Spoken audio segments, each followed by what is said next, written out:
तान्या कि का हो रहल बताइए। सब घर वाला इंतजार कर रहल बानी। हम का करी फिर? इंतजार करे बैठ के? हम का कही बात इनका की, तू ही कहला। जरा सोचो तो सही, इनका भी इज्जत बाको। तू अभी नया नया बहू बन के हम के घर आई बानी। तू अभी जिद ही पकड़ ले लू कि जितना टाइम तक बेस्टी ना आई तू रसोई में पैर न रख लू। हम तो आ भी गए नहीं तान्या। आकाश, मल्हार ब्रो, गीत भाभी,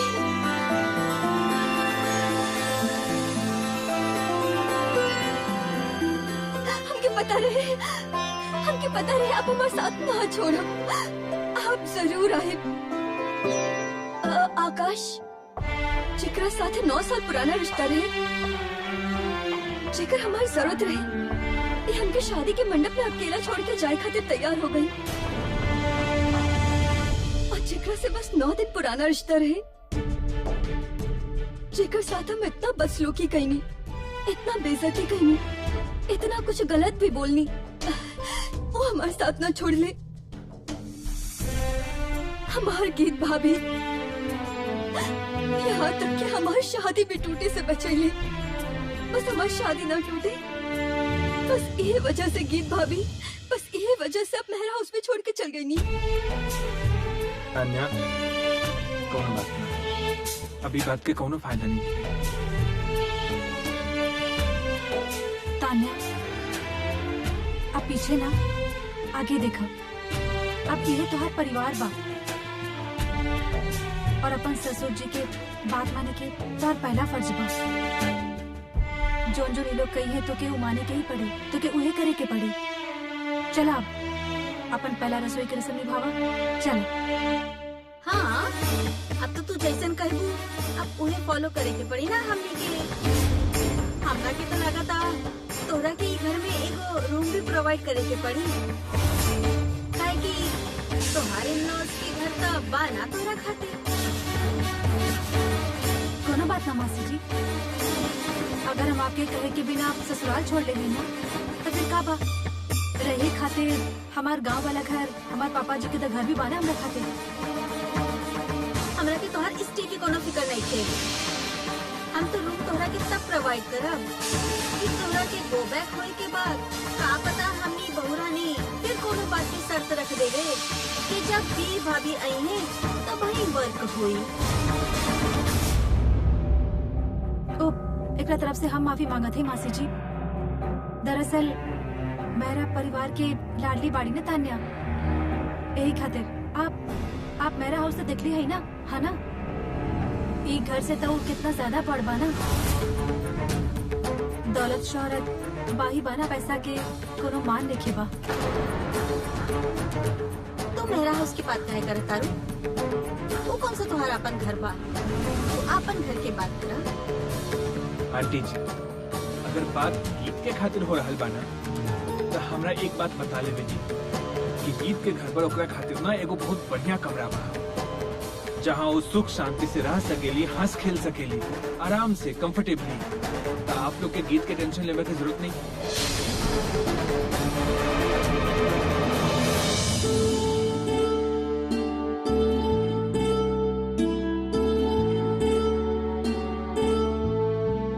अकेले ही रस्म शुरू कर दे लो। हम लोगन के बिना हो जाए करने के पहली रसोई ना बाबूजी, एक्चुअली हमनी के पता चल गई रहे कि आप लोग आ गए बनी।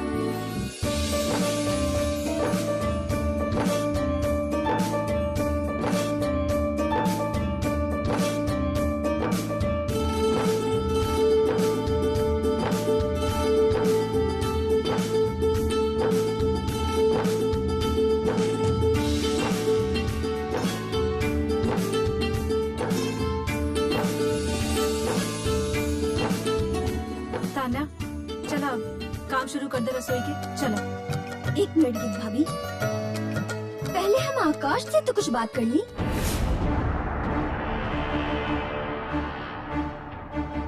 अब कौन बात रह गई बा? बेस्टी तो आ गई है। अब पहले हमके ये बात बतावा, तू तो हमके जिम्मेदारी दे देला। अब तू बतावा, तू हमारी जिम्मेदारी उठाए के काबिल बा कि ना? तारा के कोनो शक बा? शक था ना, पर फिर भी पता तो होगी कि चाहिए ना। चलो बतावा, तू हमारी जिम्मेदारी उठा सकेले? एक महीना में कितना पैसा कमा लेवले तू?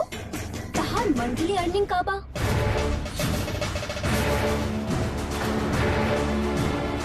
तू हमरा के काहे पूछे तानी तान्या कि हम कितना कमा लेता नहीं? अब हमके भी तो पता होगी कि चाहिए ना। तू हमारी जिम्मेदारी उठा सकेले कि ना? शादी हो गई ना बनने की, वाइफ बानी तहार। हमार शॉपिंग, हमार खर्चा, हमार हर एक चीज की जरूरत तो के पूरा करके पड़ी। चलो छोड़ो, तू इनकम टैक्स भरे ले? इनकम टैक्स रिटर्न भरे ले? अब तो पता लग जाए कितना इनकम बता है। मिस्टर मेहरा, हमके समझेगा ये हो का रहल बा। जौन दिन से तान्या यहाँ पे शादी करके आयल बिया, हम तो एक नखराई से रहा नहीं।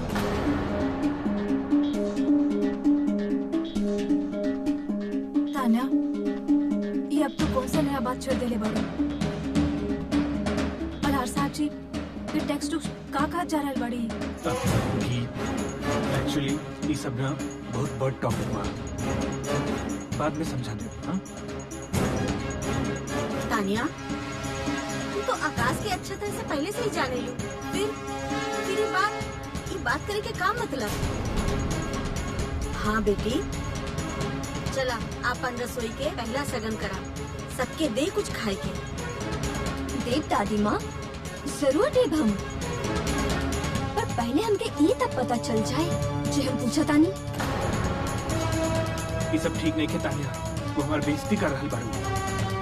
ना आकाश, एकरा में बेइज्जती वाला कौन बात बा?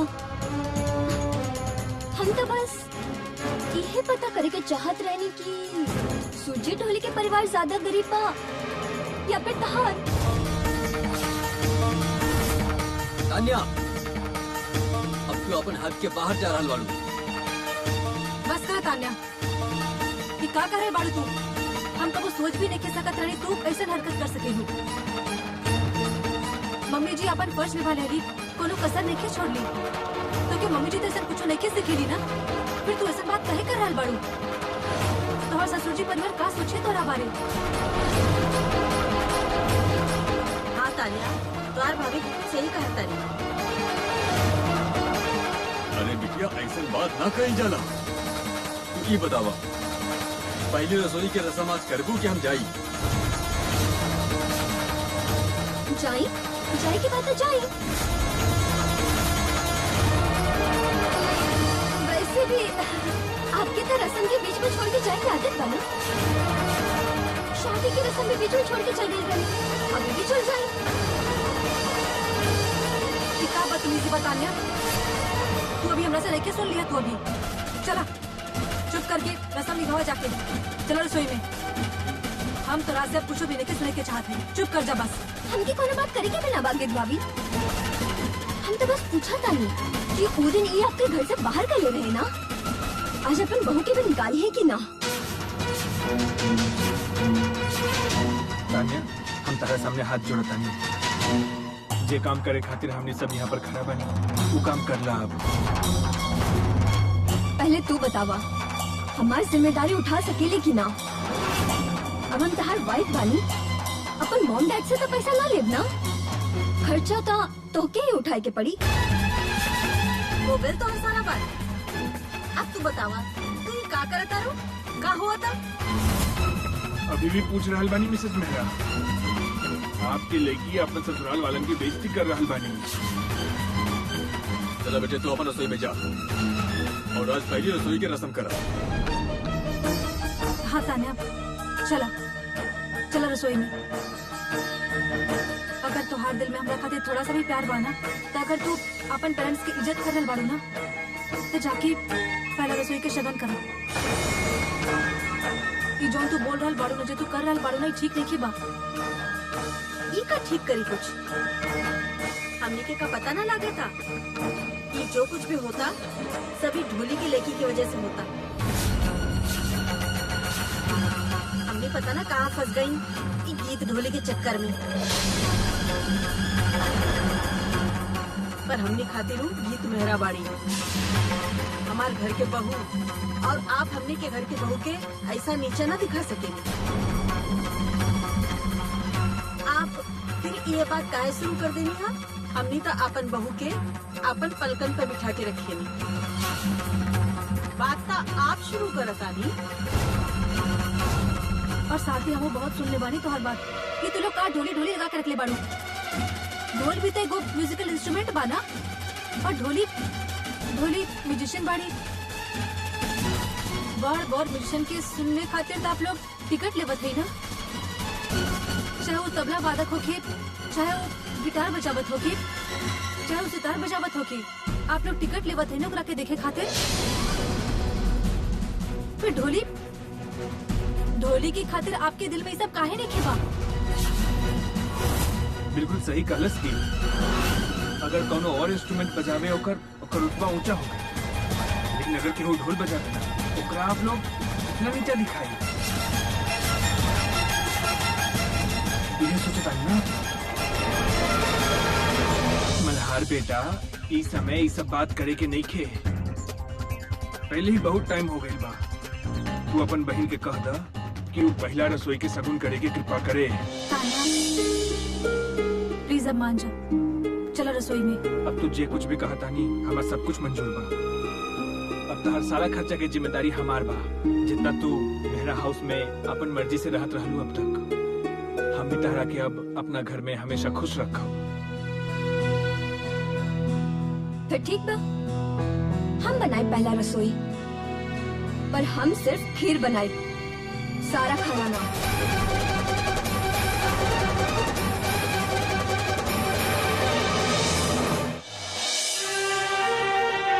नमस्ते मेरे साहब, आज तो साक्षात भगवान खुद चल के आ गए ले। आप तक कमाल कर दे ले मालिक। भैया हम यह ना सके निका, रिश्तेदारी हमारे पास सुरजीत के हाथ में। वह तो हम कह रहा थी कि साहब बहुत तेज किस्मत बस सुरजीत ढोली के ओकर लड़की ऐसा ढोल बजेली कि हम कहते हैं कि भगवान खुद आए लोग घर में ढोल के थाप सुने खाने। भूषण सेठ, तमीज से बात करा। हम तो तमीज से ही बात कर रहा है मैडम जी। अगर बदतमीजी से बात करे के हो अगर इतना देर हम आपके सामने बोल सकते हैं नहीं। अपन जुबान के लगाम द भूषण सेठ। भूषण सेठ, हमके लगा था तू भूल गया तो केकर सामने खड़ा बाला, तब भी तुम्हारे इतना जुबान चल रहा बा। हम ये कैसे भूल सके लीजिए के साहब, सुरजीत ढोली के रिश्तेदार और मुस्कुराना बजानी। फिर आपके ता खास रिश्तेदारी बाउंड करा साथ में समझी जनबाड़े। आप तो उनको समझी साहब लागे लेना तनक दिन करे वाले के का करत रहलू हमार पिंकी बहन? दीदी आप आ गई नी? हाँ, हमनी आ गए नहीं, और साथ ही हमनी खाली हाथ लिखी है नहीं। तो हर जी चलिए तोहरा खातिर चंडीगढ़ से कितना कुछ लेके आयल हैं। ये सब कुछ हमरा खातिर बा जीजा जी? ना ना, ई तो हमार साली खातिर बानी।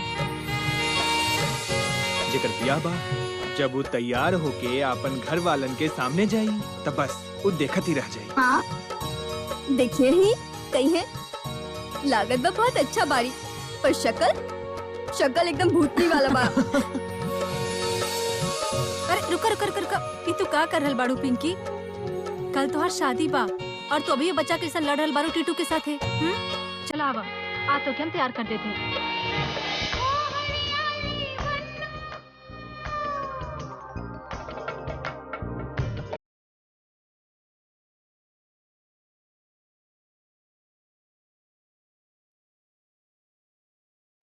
अब गीत, अब तो पिंकी के तैयार करा और हम अपन सुंदर वाइफ के तैयार करा। तो और दिमाग तो सही बाप। ला, हम का गलत कहानी? अब तारा तैयार तो हम कर ही सके नहीं। एक छोटा सा काम तो करे था प्लीज।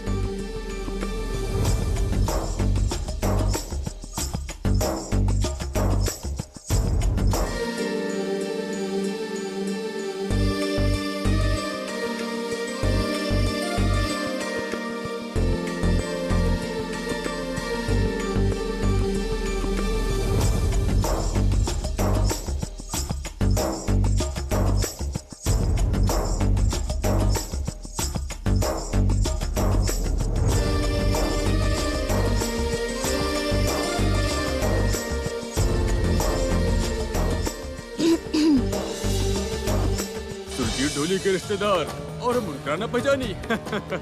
फिर आपके ता खास रिश्तेदारी बाउंड करा साथ में समझी जन बाड़े। आप तो उनको समझी साहब लागे लेना तनक दिन दिन करे वाले के। तो हर ई हिम्मत कि तू जेके साहब से ऐसा बदतमीजी से बात करे। अरे ई में बदतमीजी कैसे मैडम जी? बदतमीजी तो तब हुई जब कोनो बड़ आदमी के शान के खिलाफ जब केहू बोल दे। पर जब जलंधर के मशहूर बिजनेसमैन जेके मेरा साहब अपन तख्त छोड़ दे ले, अपन राज छोड़ दे ले, वो भी एक ढोली के लड़की के अपन घर के बहू बना ले। हमके तो वही दिन मालूम हो गए रहे कितना बड़ इंसान है। और हम भूषण सेठ हैं, गांव के चौधरी हैं चौधरी। काम बात वही करा जो हमारे बस की था।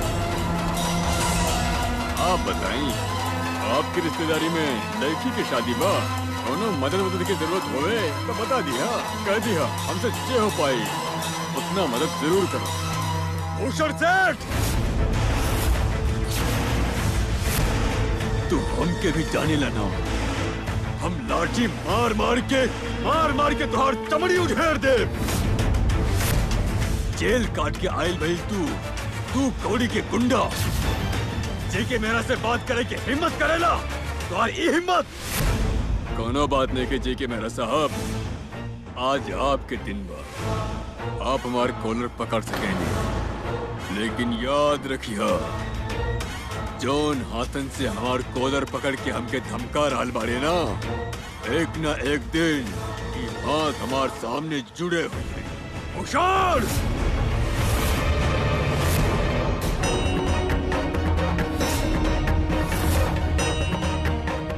ये तू? कोनो बात ना भूषण, हम ही आई गीत ढोली। अब जब हाथ की बात ही चलत रहे तो हम सोच दी तो के बता दी। अगर हम आपन आई पे आगे नहीं ना तो तोहार हाथ तोड़ के फेंक भी सकत है। तुहार हवा बहुत खराब हो गई बा गीत। भूषण सेठ से सीधा भूषण। क्या करी भूषण, तोर औकात भी तो पता लग गई। अब कुत्ता बिल्ली के नाम के पीछे सेठ सुट के लगा बेला। जुबान संभाल के बात करा गीत। जुबान तो तू अपन संभाला भूषण, मुंह बंद रखा अपन। अगर तू अब हमार ससुर साहब जी के बेइज्जती करे की कोशिश कैला ना तो के मार के ना हम खेत में ही रख दे। फिर ई तोहार कौवा जैसा शक्ल देख के कौवा तो तोहरा पास नहीं आई है। हाँ, दोसर पक्षी जरूर आई तोहरा पास है अपन रिश्तेदार के हाल चाल पूछे खातिर। तू कुछ ज्यादा ही बोल रहा बाड़ू, एकर नतीजा अच्छा ना होई।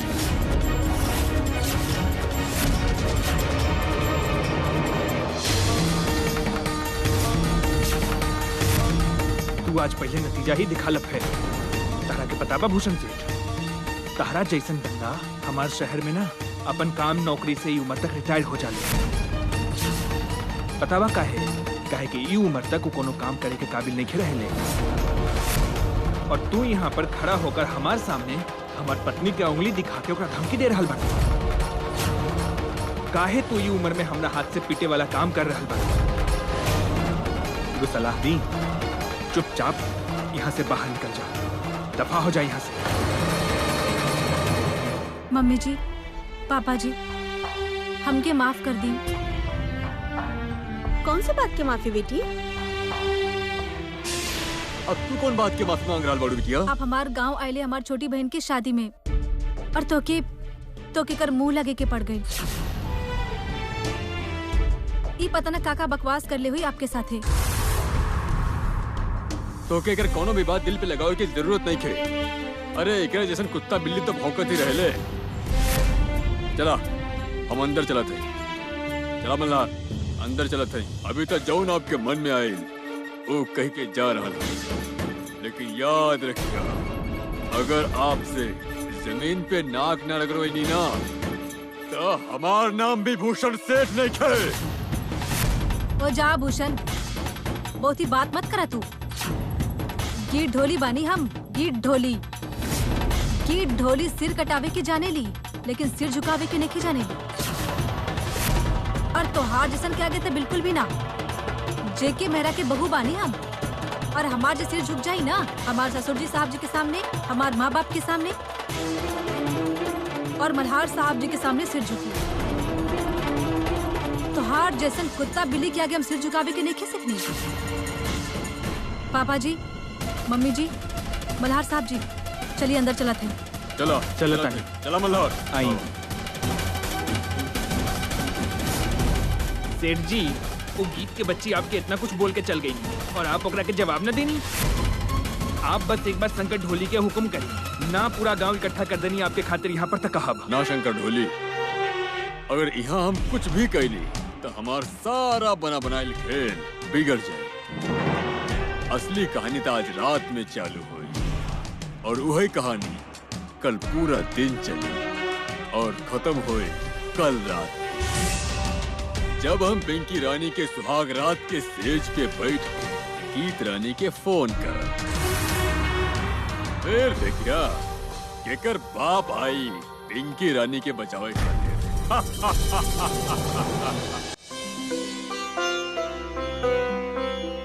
आला डिम्पी, तो और भाभी तो ऐजा बैठल बाड़ी, चला बात करा। बात का करी मम्मी, भाभी तक गाना सुनत बाड़ी। फिर का भाई तू कॉल तक करा। भाभी भाभी मम्मी, भाभी तो सुनत ही नहीं की। सुनी भी कैसे, कान में तो हेडफोन लगैला सा, म्यूजिक एंजॉय करत आ रही। अब तू एगो काम करा, तू एकर कान से हेडफोन रिमूव करा। हम निकाली भाभी के कान से हेडफोन्स। हाँ चला पुल करा। के कब हिल तो के दिखत ना बा, हम गाना सुनत रहनी, सारा मूड खराब कर देले हमार। हमने तो बस ये पूछे के चाहत रानी कि तू ड्रेस अप ना होई बू। ड्रेस अप काहे खातिर? इवनिंग में त्योहार और आकाश के रिसेप्शन बाना, ओकरा खातिर। अभी थोड़ी देर में हमारी गेस्ट भी कमिंग शुरू कर दी हैं और पार्लर वाली भी कब से आयल बैठल बाड़ी। अगर तोरा के ओकरस तैयार होई के बा त उहो देखला। ना जरूरत ना बहन के पार्लर वाली की। काहे भाभी, काहे जरूरत नहीं के? उता स्पेशली आपके तैयार करे आवत बाड़ी। बाकी तो चला जे हो जाए से हो जाए ना डिम्पी, हम खुद ही तैयार हो जाए रिसेप्शन खातिर। हाँ हमके तहार थोड़ा मदद भी तो चाहिए, उ तू कर दा। हाँ हाँ भाभी, वैसे हमने तो आपकी मदद ही करत बानी।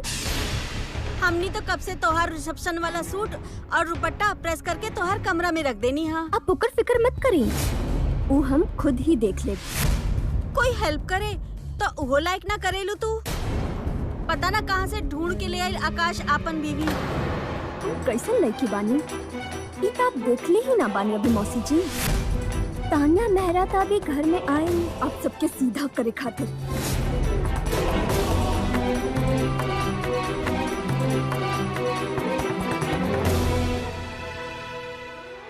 का भइल सिमी, का कहता नहीं तानिया?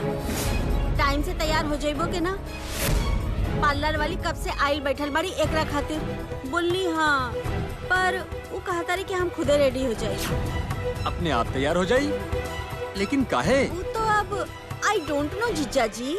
पर हमरा पता चल गई बा कि तान्या पक्का कोनो नया तमाशा करी। अब ओफो, अभी कहीं हमारे मेहमान के सामने नाक ही ना कटवा दे।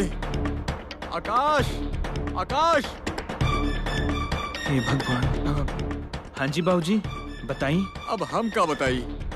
अब जौन कुछ भी कहेली तुहार पत्नी ही कहेली सब लोगन से। अभी एक कौन सा पागलपन शुरू कर देली वो। कहेली कि हम खुद ही तैयार हुए रिसेप्शन के खातिर। एक तो कुछ पता ना लागेला ई लड़की के, पता ना का सोचा तारी, का करे तारी। हर रोज नया रूप दिखावेली ई लड़की। हमरा तो ये भी न पता कि अगर वो तैयार होके आई तो कहाँ पे रुक जाई। अब हम का करी? एक तरफ ही घर वाले और एक तरफ हमार पत्नी। हमरा काहे फंसा देनी दोनों के बीच में भगवान। अब तान्या के दिमाग में का बा, का करी? ये बात तो अब आप ही जाना तान्या। नमस्ते बड़के साहब जी, नमस्ते। आपके बहुत बहुत मेहरबानी। आप गरीब के विनती मान ले। बस सुजीत बस, शादी में तो हम के आवे के ही रहे। आप जौन मर्जी कहा बड़ के साहब जी, आप हमारे बिटिया के शादी में आके दर्शन देके हम लोगन पे बहुत बड़ उपकार कैले हो। उपकार वाला कौन बात बा सुरजीत? वैसे जेकर शादी बा तोहारू लड़की नजर ना आ रहल बिया। आज बड़ के साहब जी एक मिनट दिया। सुधा, पिंकी के लेके आवा ना, बड़ के साहब से मिलावा। बड़ के साहब आइल हैं। नमस्ते बड़े साहब जी। पिंकी, नमस्ते करा बेटा साहब के। वाह सुरजीत वाह, तुहार लड़की तो बहुत सुंदर लग रहा बिया दुल्हन बनके। और लगे भी काहे ना, हमार बहू के जैसन बिया ना। हमार बहू के छोट बहन बिया अर्शी, जौन हम लेके आयल हैं। इन लोगन के दे दा बिटिया। हाँ जी जेके भाई साहब। लीजिए के साहब।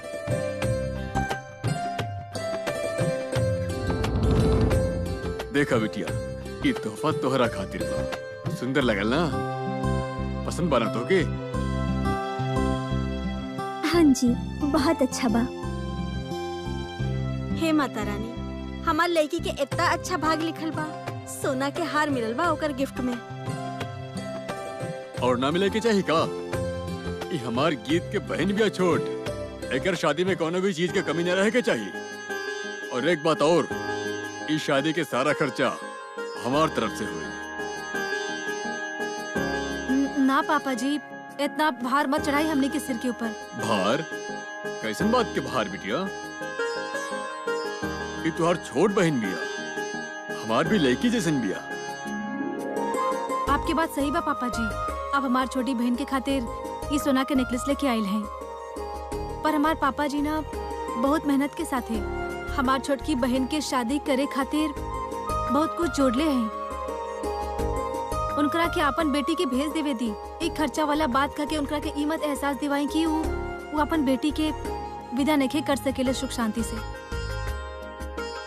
बस गीत, ऐसन बात करके तो सबके दिल जीत ले लू हा। और लालच तो आज तक तोरा आइबे न करल। तोहर सादगी है, तोहर गहना बागीत। हाँ बेटी, बस ये खातिर तू जेके साहब के दिल जीत ले लू, न तो जेके साहब कहाँ तू सब लोगन से बात करके खुश होते। अब देखी पापा जी तो और केहू के बात ही नहीं करी है। पहले हम पापा जी के आँख में खटकत रहनी और हम पापा जी के आँख के तारा बन गइल बानी। हम देखा तानी ओकरा के। तानिया बेटी, बात सुना तारू? रुकी मम्मी जी, आप ऐसे लड़कियन करब फिर तो सुन ली है पक्का आपके बात। ला, काहे ना सुनियो हमार बात? पर ओकरा के ऐसे बुलावे के काहे बा? बहू रानी कहली, तानिया कहली। अच्छा, बहू रानी कहे के पड़ी अब वो महारानी के। का तोहर दिमाग खराब हो गई रहे कि जलंधर शहर में लड़कियन के अकाल पड़ गई रहे जे एकरा के पसंद कई के हमनी के सर पे बिठा देला सा। आपन बहस बंद करा। ओकरा देखा पहले। हम मेहमान लोगन के सामने अपन बेइज्जती करावे के ना चाहे नी। हाँ जी बाबूजी, हम देखा था नहीं।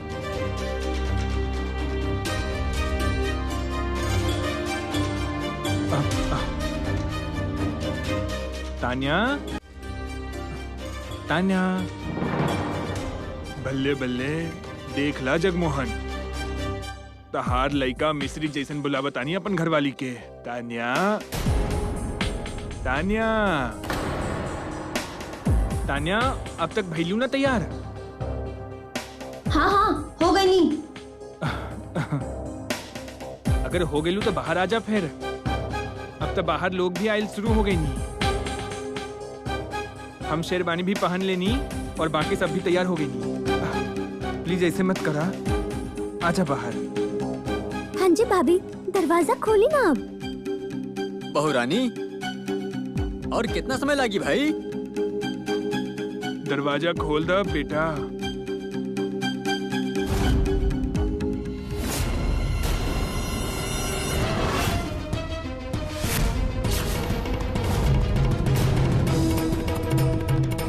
ये तू का पहन ले लू तान्या?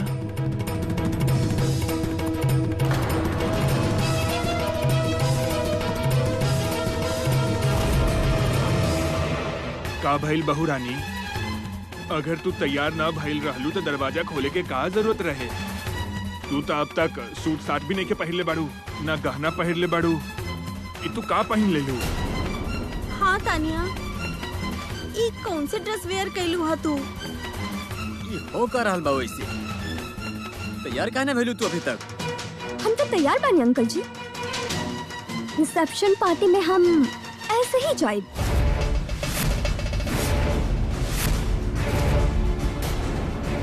ये कैसे हो सकेला तान्या?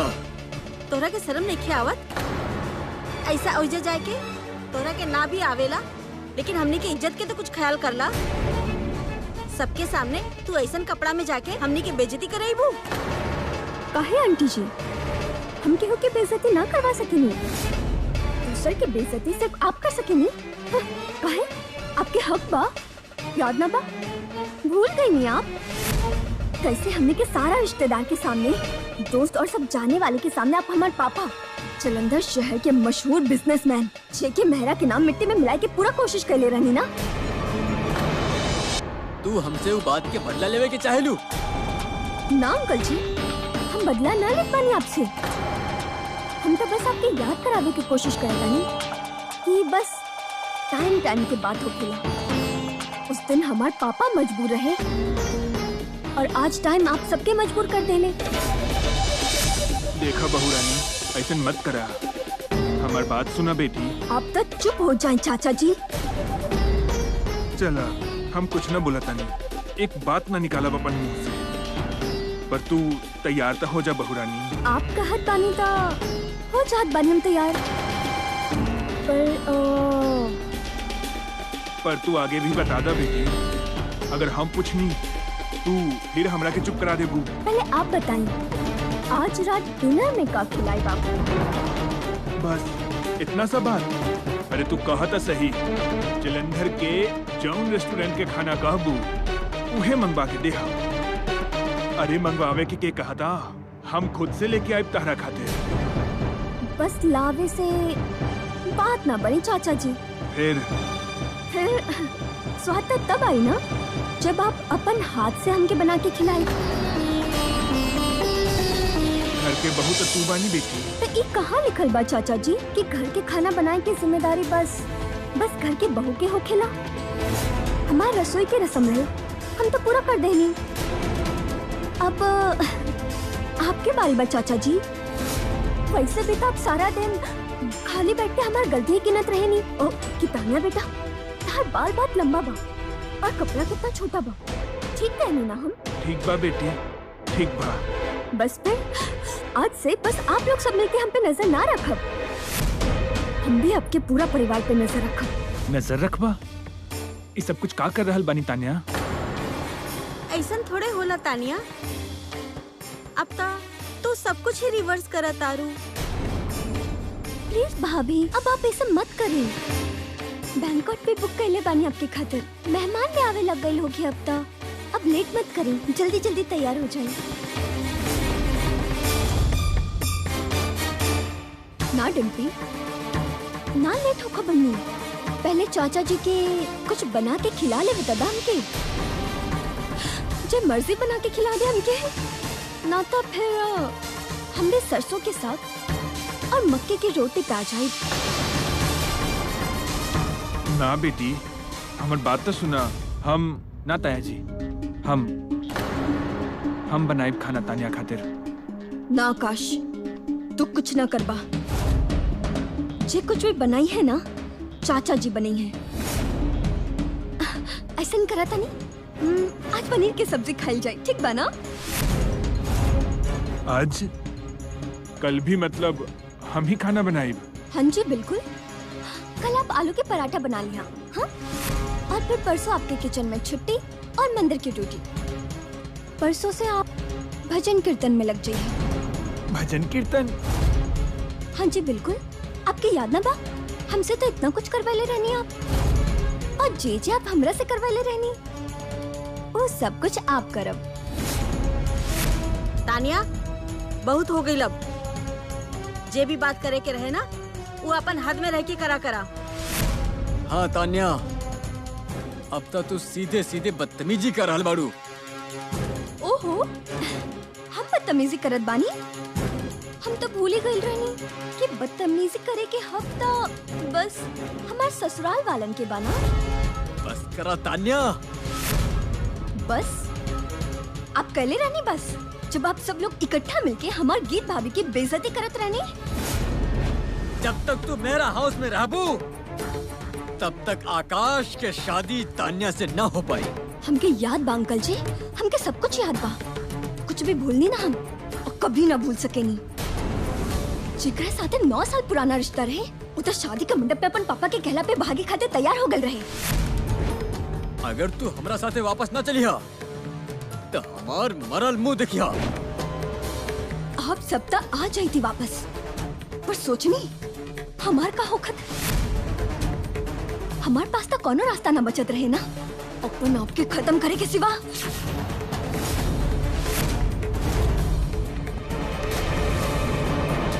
तू सब कुछ बता दे लू है ना बड़े साहब जी के। सुरजीत का कहे के चाहत रहे हमसे?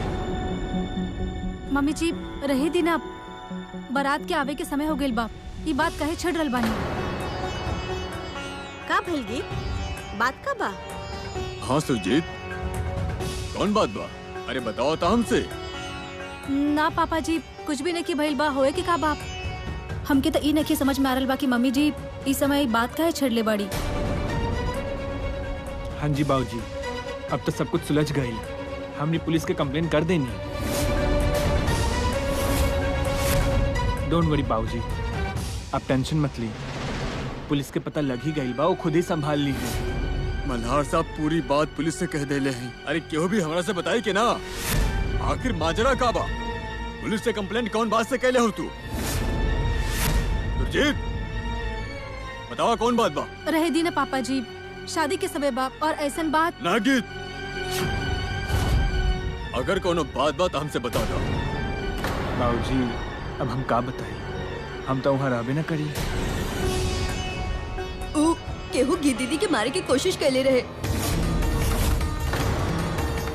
गीत के केहू मारे की कोशिश कर ले रहे और हमसे केहू भी कुछ बतैले भी ना। अब हम का बताई बाबूजी, सब कुछ था उन्हें पर। ये बाबू कौन तोरा मारे की कोशिश कर ले रहे? पता ना पापा जी, पर ऐसन भइल की